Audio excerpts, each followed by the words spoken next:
born and raised as a Muslim in Cairo, Egypt, but I grew up as a child in the 50s in the Gaza Strip. And the reason I was in Gaza was because Gaza at that time was part of Egypt. I attended Gaza elementary schools where we learned hatred, vengeance, retaliation.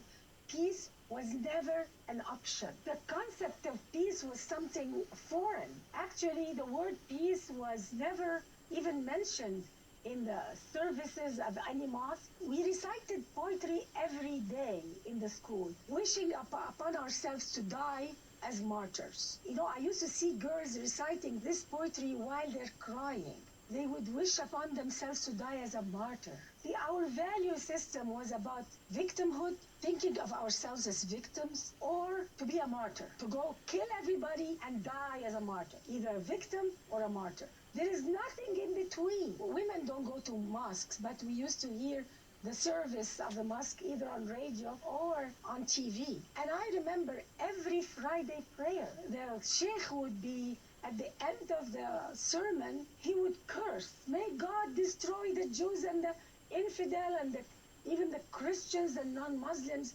And he would call non-Muslims the enemies of Allah. If you grow up with cursing as a form of prayer, it can feel and sound normal. Hatred can be normal because who am I to judge? I never noticed that this is not holy. So this is how I grew up. 22 Arab countries did everything they could to make life impossible for Israel to exist. The Arab League forbade absorbing the so-called Arab Palestinians, rejected to give them citizenship in any Arab country. So you could see a Palestinian born in Cairo, for instance, and never get the citizenship and die in Cairo. They are born and die in Syria, a Palestinian, and they never get a citizenship. Why? Because the Arab League wanted the Palestinian problem never to be solved. This is not their agenda. The agenda is to keep them refugees from birth to death. The culture was so for sacrificing. They encouraged women to stand up in front of the cameras and say, I gave my son to the jihad and I want my other children to die in the jihad. Women who are for life, for peace, were looked down upon. Women who would be radical, if not more radical than men, who would promote jihad for their children, were lifted up as honorable women to be respected in society. So for a woman to be respected in Islamic society, you have to be as radical, if not more radical, than men. And that is why a lot of women are silent. They are proud to give their children to jihad. It's the only way to go to heaven is to go and kill the infidel and die in the process. The Arabs of Israel were pushed constantly. They are rejected from being absorbed and constantly pushed against the borders with Israel in order to keep the problem alive. The Arab world doesn't have a shortage of land. If you look at the Arab world from the Atlantic Ocean, Morocco, all the way to Persia, from Turkey all the way to Sudan. At that time, when I was a child, the Sinai was practically empty desert. Nobody lived in the Sinai. Like today, there is Sharm el-Sheikh, all the nice beaches. This was a military zone. And there is absolutely no need, no pressing need for Arabs to be so dwelled on wanting to throw the Jews in the sea. This international conflict called the Arab-Israeli conflict really is a fabrication.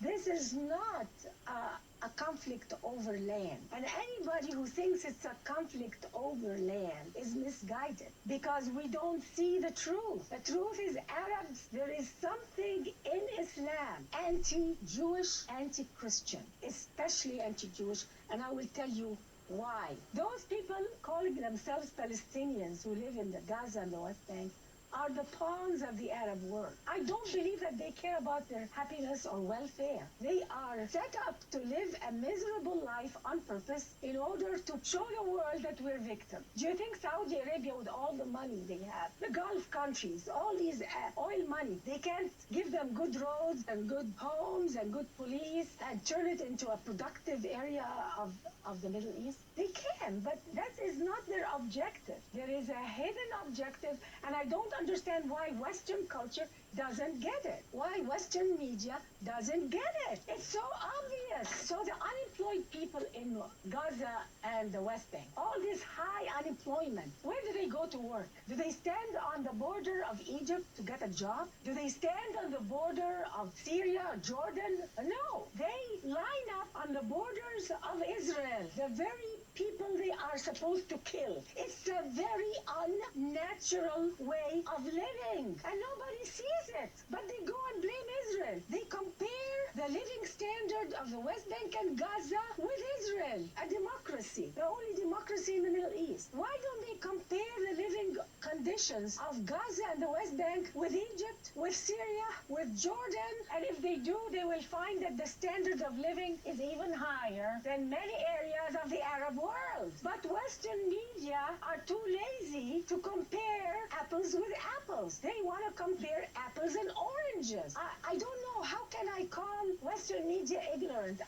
They should not be ignorant. And then they go and ask Israel, why don't you do some concessions for the Palestinians? I never hear them stand up to Arab leaders and ask Western media, why don't they ask Arab leaders, how about some concessions to the Israeli people? We never hear that. And it's very convenient to blame all of this terrorism on, after 9/11 especially, they blame the terrorism. Oh, it's because we have this terrorism everywhere by Muslims.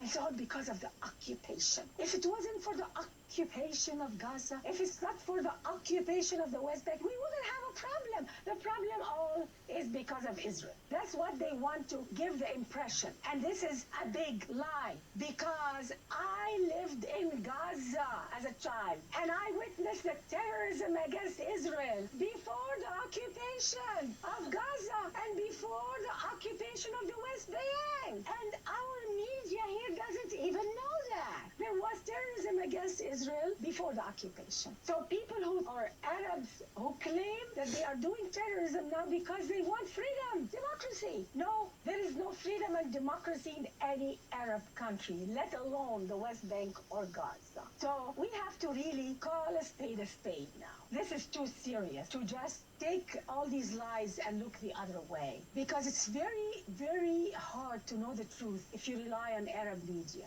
if you rely on the culture around you.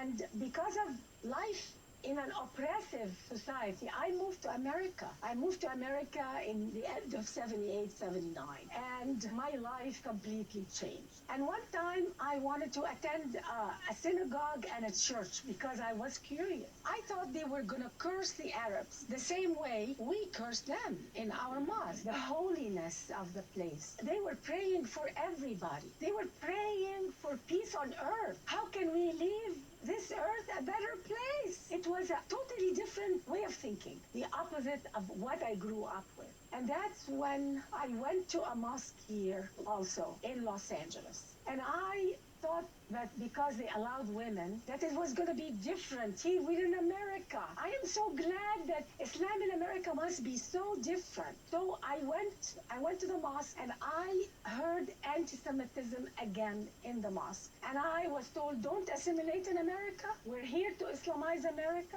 They were looking down at American culture. They were looking down at this society, and I felt very uncomfortable. I said, oh my God, there is an agenda here. And I never went back again. It hit me. How could we do this? How could we lie and accuse people of something we Arabs know very well we have done ourselves?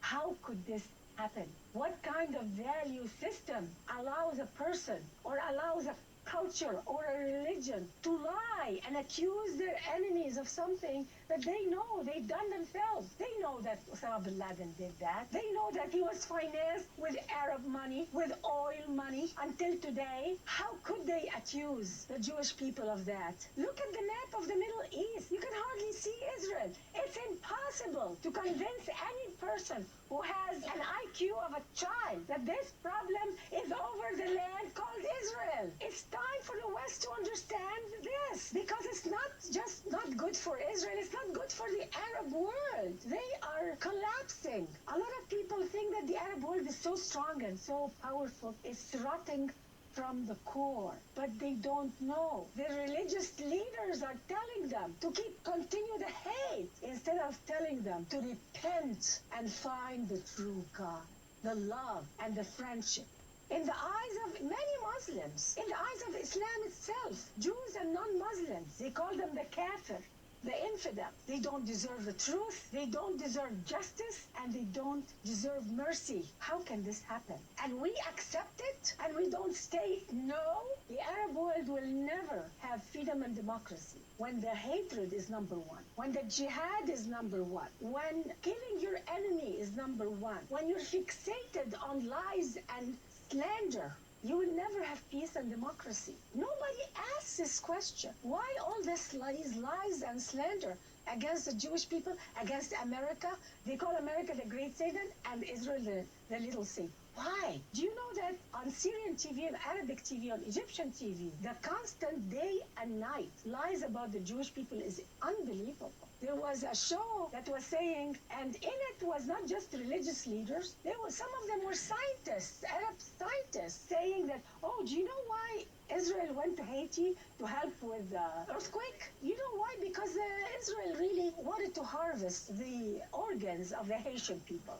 These are the intelligentsia of the Arab world. When the intellectuals of the Arab world say that, what do you expect from the man on the street? And you wonder why they hate? Because they out there are told this. I was told horrific things about the Jewish people. It took me years to extract it out of my mind, my heart, and my consciousness.